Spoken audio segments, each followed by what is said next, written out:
সুপ্রভাত, সকলে কেমন আছো? আশা করছি প্রত্যেকে অনেক অনেক ভালো আছো।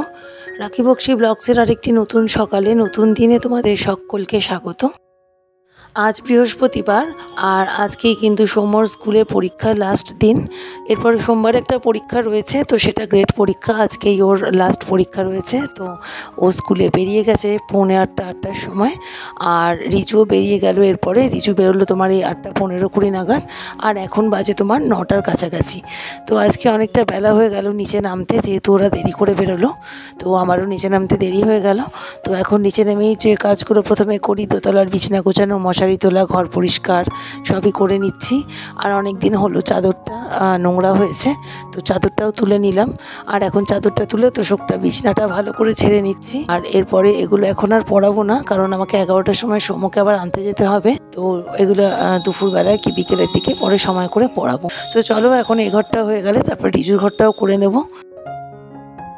তো এখন বালিশের কভারগুলোও খুলে নিচ্ছি। বিছনা, বালিশের কভার সবটাই অনেকটাই নোংরা হয়েছে, তো সব খুলে এখন এগুলো কালকে কাচবো, কারণ আজকে কাচা অলরেডি আমার কাঁচা মেলা সব হয়ে গেছে ছাদে।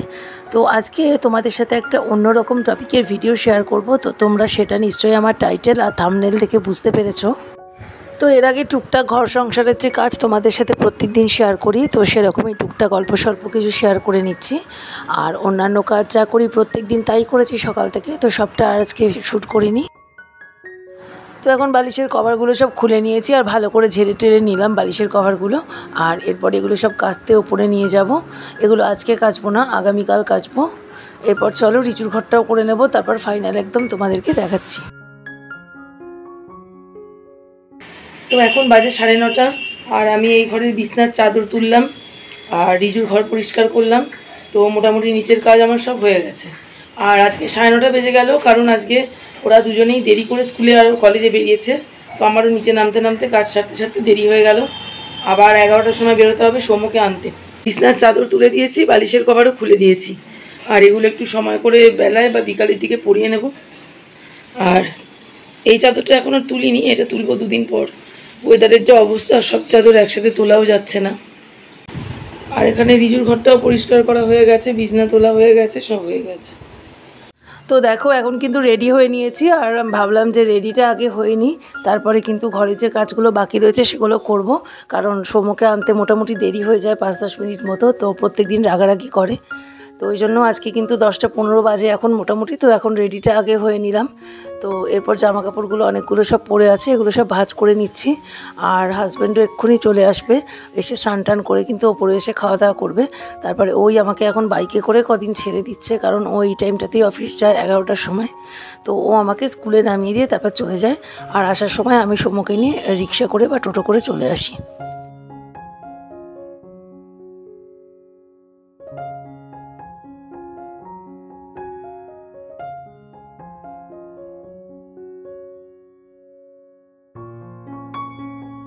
এই যে দেখো, ও কিন্তু স্নান করে ওপরে চলে এসেছে। আর এখন ওকে খাবারটাও বেড়ে দিয়েছি। এখন ফোনে একটু কথা বলছিল, তো এখন আমি জামা কাপড়গুলো ভাঁজ করে নিচ্ছিলাম। আর ও এখন খেয়ে নিচ্ছে, আর খেয়ে নিয়ে তারপরে ও আমাকে ছেড়ে দিয়ে তারপর একদম অফিসে চলে যাবে। তো সৌম্যকে নিয়ে এসে আর সেরকম কোনো কাজ নেই, রান্না বান্না সব হয়ে গেছে। ডাল ভাতই রান্না করেছি। তো এখন মাসের শেষ, ডাল ভাতই এখন রান্না করা হচ্ছে। মোটামুটি টাকা পয়সা একটু কম আছে, আর এখন এসব সাংসারিক টুকটাক কথাবার্তা হচ্ছিল।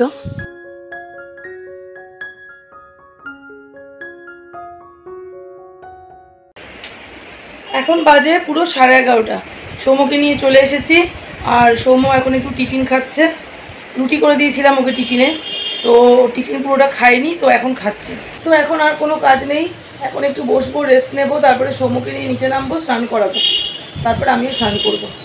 তো দেখো, আজকে আমি তোমাদের সাথে একটা অন্যরকম টপিক শেয়ার করতে যাচ্ছি। কম টাকায় কম খরচে সারা মাস বাজেট প্ল্যান করে তোমরা কিভাবে সংসারটা ঠিকঠাক চালাতে পারবে, তো সেই অনুযায়ী একটা ভিডিও বলতে পারো। তো আমি আমার সংসারের ক্ষেত্রে যেটা অ্যাপ্লাই করেছি, আমি যেভাবে চলি সারাটা মাস অল্প ইনকামে, তো সেটাই তোমাদের সাথে আজকে শেয়ার করব। ভিডিওটা ভালো লাগলে অবশ্যই একটা লাইক করবে, কমেন্ট করবে। ওকে। তো আজকের ভিডিওটা আমি মেনলি তাদের জন্যই করেছি, তো যাদের সংসারে ইনকাম অল্প আর সারাটা মাস সংসার চালাতে হিমশিম খেতে হয়। তো আমারও অনেকটা সেরকমই অবস্থা। তো আমি কিভাবে সবটা ম্যানেজ করি, কিভাবে মোটামুটিভাবে সংসারের 30টা দিন চালাই সারা মাস, তো সেটাই তোমাদের সাথে আজকে শেয়ার করছি। আশা করছি তোমাদের অনেকের উপকার হবে। ভিডিওটা কিন্তু পুরোটা দেখো। তো দেখো, এটা হচ্ছে আমার মান্থলি হিসাবের খাতা। তো এই হিসাবের খাতার মধ্যে প্রত্যেক মাসে আমি এরকম যে খাতে খরচা হয় সংসারে, তো প্রত্যেকটা আলাদা আলাদা করে কিন্তু প্রত্যেক মাসে এইভাবে টুকে নিই প্রথমেই। তো দেখো, সেই অনুযায়ী কিন্তু যে মায়নাটা আর কি আসে বাড়িতে, তো সেই মায়নার থেকে দেখো যাকে যাকে যা দেওয়ার থাকে মাসের প্রথমে, সেগুলো এখানে দেখো আমি আলাদা করে নিয়েছি। যেমন দেখো, এখানে রয়েছে প্রথমেই ইলেকট্রিক বিল, যেটা একটা হিউজ পরিমাণ আসে। তো ইলেকট্রিক বিল রয়েছে এটা। তারপরে এখানে রয়েছে রিজু বলে লেখা। তো রিজু মানে বড় ছেলের যে হাত খরচা। হাত খরচা বলতে ওকে প্রত্যেক দিন যে আমাকে বাস ভাড়াটা দিতে হয়, তো সেটাই একটা অ্যামাউন্ট তুলে রেখেছি। আর এখানে রয়েছে সৌম্যর খরচা, মানে সৌম্যর স্কুল, টিচার, এক্সেট্রা এক্সেট্রা যা যা লাগে। আর দেখো, এখানে প্রত্যেকটা আলাদা আলাদা কিন্তু অ্যামাউন্ট ধরে নিয়েছি। যেমন এখানে প্রথমেই রয়েছে ঠাকুরের 2000 টাকা, দেখতে পাচ্ছ। তারপরে রিজু, তারপরে সৌম্য, ইলেকট্রিক বিল, আরও যা যা আছে। তো এই রকমভাবেই আমি কিন্তু প্রত্যেকটা ভাগ ভাগ করে রেখে দিই। তো আজকে মাসের প্রথমেই আমি এগুলো হিসাব করে করে রাখছিলাম, তো ভাবলাম তোমাদের সাথেও শেয়ার করি, তোমাদের অনেকের উপকার হতে পারে আমার এই ভিডিওটা দেখলে। তো এখন দেখো, এগুলো সব আলাদা আলাদা করে রাখছি। তো ওদিকে ইলেকট্রিক বিল, রিজু, সৌম্য এগুলো তুলে রাখা হয়ে গেছে আলাদা করে। আর এটা হচ্ছে কাজের দিদিকে যে মায়নাটা দিই সেইটা। তো এখানে সেই অ্যামাউন্টটাও রেখে দিচ্ছি দেখো। তো এইগুলো প্রত্যেকটা আলাদা আলাদা করে কিন্তু আমি এগুলোর ওপরে পেন্সিল দিয়ে এইভাবে নাম লিখে দেবো। না হলে আমি পরে নিচে ভুলে যাব যে কাকে কখন কত টাকা দিতে হবে। তো এর জন্য কিন্তু পেন্সিল দিয়ে এইভাবে প্রত্যেকটা অ্যামাউন্টের ওপরে আমি লিখে রাখি। তো ওকে দেওয়া হয়ে গেলে তো ওরটাও টিক মেরে দিলাম এইভাবে। এরপরে গ্যাসের খরচা, যেটা মানে সিলিন্ডার নেওয়ার খরচা, তো সেটাও আলাদা করে রেখে দিচ্ছি এখানে দেখো। তো এখানেও কিন্তু আলাদা করে গ্যাস বলে লিখে দিচ্ছি। তো এভাবে কিন্তু মাসের প্রথমেই স্যালারি পাওয়ার পর যখন তুমি প্রত্যেকটা অ্যামাউন্ট কিন্তু আলাদা আলাদা করে যদি সরিয়ে রাখতে পারো, তাহলে দেখবে তোমার একটা খাতের খরচা অন্য খাতে বেরিয়েও যাবে না। আর তুমি কিন্তু সবটা কম টাকার মধ্যে হলেও ম্যানেজ করতে পারবে। আর এখানে দেখো 10,000 টাকা যেটা পেইড করা হয়ে গেছে ব্যাংকে, সেটা পেইড বলে লিখে দেওয়া হয়েছে। আর এখানে হাজব্যান্ডের যে হাত খরচা, বাইকের তেল, তারপরে ওর নিজের খরচা, সেটাও কিন্তু ওকে দেওয়া হয়ে গেছে, তো এটাও পেইড বলে লেখা হয়েছে। আর ঠাকুরের টাকাটাও কিন্তু পেইড বলে লিখে দিয়েছি। তো মোটামুটি সবটাই কিন্তু হিসাব করা আলাদা করা হয়ে গেছে। আর এখানে যেটা বেঁচে রয়েছে সেটা হচ্ছে সারা মাসের বাজার খরচা আর তোমার মুদি দোকানের খরচা। আর এখানে ওয়াইফাই নেওয়া হয়েছে এ মাসে। তো ওয়াইফাই 1500 টাকা লিখে রাখলাম। ওয়াইফাই 4 মাসের জন্য একসাথে একটা অ্যামাউন্ট দেওয়া হয়েছে 1500 টাকা। তো 4 মাসের জন্য সেটা লিখে রাখলাম। আর তোমার মোবাইলের প্রত্যেক মাসে যে নেট ভরতে লাগে, এক মাসে আমার, এক মাসে রিজুর, এক মাসে আমার বরের, তো সেখানেও কিন্তু মোবাইল নেটের খরচাও আলাদা করে রেখে দিয়েছি। আর এরপর যে টিচারের 1100 টাকা লেখা ছিল, ওটা দেখো কেটে দিয়েছি। কারণ সৌম্যর যে 5000 টাকা ধরা রয়েছে, ওর মধ্যেই কিন্তু ওর স্কুলের ফিস আর টিচারের ফিসটা একসাথে রাখা রয়েছে, তো ওই জন্য এটা কেটে দিলাম। আর তোমার এই তো মোটামুটি হয়ে গেল। আর ওই যে মোবাইল নেটের টাকাটাও এখন আলাদা করে রেখে দিচ্ছি। তো এক মাসে আমার ভরতে লাগে, এক মাসে আমার বরের লাগে, এক মাসে রিজুর লাগে। 3 মাসে কিন্তু 3 জনেরটা লাগে। তো ওই জন্য প্রত্যেক মাসেই কিন্তু 900 টাকা করে রাখতে হয় মোটামুটি। তো সেটা রেখে দিয়েছি। আর এখন হিসাব করছি এখানে আমার বাদ বাকি যা বেঁচে থাকলো সেটা। এখান থেকে কিন্তু আমাকে মুদি দোকান, তারপরে বাজার সারা মাসের সবটা করতে হবে। আর এখানে মুদিখানার খরচা, বাজার খরচা ছাড়াও দেখো আরও এক্সট্রা খরচা বেরোবে, সেটা আমি তোমাদেরকে পরে দেখাচ্ছি। তো আমি এটাই বলতে চাইছি যে এইভাবে তোমরা যদি প্রত্যেকটা কিন্তু আলাদা আলাদা খাতের জন্য আলাদা আলাদা করে টাকাটা প্রথমেই তুলে রাখো, তারপর তোমার বাদ বাকি যেটা থাকলো সেটা দিয়ে তুমি বাজার খরচা চালালে, তাহলে দেখবে কিন্তু কাউকে কোনো ধার বাকিও তোমার রাখতে হচ্ছে না। আর তারপর তুমি যদি হিসাবের অ্যামাউন্টটা বুঝে যাও যে তোমার কত টাকায় তোমার বাজার আর মুদি দিয়ে তোমার সারাটা মাস চালাতে হবে, তাহলে কিন্তু তুমি ওই 30টা দিনের হিসাব নিজেই করে নিতে পারবে। আর তুমি অল্প অল্প করে কিন্তু টানাটানির মধ্যে হলেও সংসারটা চালিয়ে নিতে পারবে। এমন হবে না যে মাসের 20 তারিখে তোমার টাকা শেষ হয়ে গেল, এরকম কিন্তু হওয়ার চান্স অনেকটাই কমে যাবে। তো যাই হোক, দেখো আমি যে আলাদা আলাদা জিনিসের জন্য টাকাগুলো তুলে রেখেছিলাম আলাদা আলাদা খাতে, তো সেগুলো সব এখন একটা জায়গায় করে একটা গার্ডার মেরে রেখে দেবো। এগুলো আমার সব পেড করতে হবে বিভিন্ন জায়গায়। তো এই হয়ে গেল এগুলো হিসাব করা। আর এইগুলো এখন একটা গার্ডার মেরে তুলে রেখে দেবো। এটা খাই না খাই প্রত্যেক মাসে কিন্তু আমাকে দিতেই হবে। তো যাই হোক, এটা এখন গাড়ার মেরে তুলে রেখে দিচ্ছি। এরপরে তোমার বাকি পড়ে থাকবে আমার বাজার খরচাটা আর মুদি খরচাটা। আর দেখো এখানে কিন্তু যে টাকাটা বেঁচে রয়েছে সেটা কিন্তু তোমার বাজার আর মুদি খরচা, আর এখান থেকেও আরও এক্সট্রা অনেক খরচা বেরোবে। তো সেগুলো আলাদা আলাদা করে তুলে রাখবো সব। তো এখানে কিন্তু মুদির খরচাটাও আলাদা করে নিয়েছি, আর এখানে কিন্তু মুদি বলে লিখে রাখছি, কারণ এটা আমাকে মাসকাবাড়ির দোকানে দিতে হবে। তো প্রত্যেক মাসেই তো আমাদের গৃহস্থ সংসারে তো একটা মাসকাবাড়ির একটা মান্থলি হিসাব করা খরচা ধরাই থাকে, তো যেটা কিন্তু আমাদের প্রত্যেক মাসেই লাগে। তো সবটাই কিন্তু আমি একসাথে দেখো এভাবে সুন্দর করে গার্ডার মুড়ে একটা জায়গায় করে আলাদা করে রেখে দেবো। আর এইবার তোমাদের দেখাচ্ছি এক্সট্রা যে খরচাগুলো সেগুলো। যেমন ধরো এখানে আমি medicine, home, filter, wifi, extra saving এইভাবে আলাদা আলাদা করে কিছু টাকা রেখেছি। তো মেডিসিনের তো একটা খরচা আমাদের প্রত্যেক মাসেই লাগে, কম হোক বা বেশি হোক প্রত্যেক বাড়িতেই লাগে। আর তোমার বাড়ির কোনো কিছু টুকটাক কিনতে লাগলো, কোনো মাসে কিছু একটা দরকার হলো, কিছু ভেঙে চুরে গেল, মোট কথা টুকটাক বাড়ির জিনিস কেনার খরচা, সেই হিসাবে কিন্তু 500 টাকা রেখেছি।